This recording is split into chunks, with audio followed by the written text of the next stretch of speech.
Franchement, j'ai jamais vu une telle installation dans une cuisine. Au début, ça paraît bizarre, il y a un grand écart entre le mur et le meuble. Pourtant, je pense que le concept a beaucoup plu et j'espère que ça sera le cas aussi pour les 6 autres projets que je te compile dans la vidéo. Pour le premier, on s'est dit que ça serait bien d'avoir de la lumière qui sort tout le long de la tablette. Du coup, il a fallu couler un ragréage et on a fait en sorte de pouvoir installer un ruban LED pour qu'il soit bien orienté vers le mur et qu'il nous éblouisse pas quand on fait la cuisine. Après, j'ai une autre technique pour économiser des centaines d'euros et franchement, c'est tellement simple qu'on devrait tous le faire à la maison. Tu réalises 2 carrés basiques qu'il faut ensuite relier entre eux.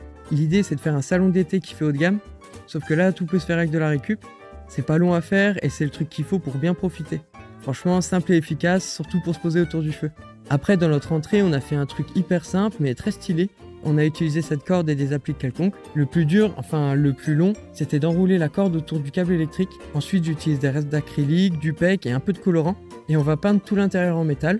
Et après, tu peux faire un effet organique. Dans notre cas, j'en ai fait 3. Et une fois installé, je trouve que ça fait un beau contraste.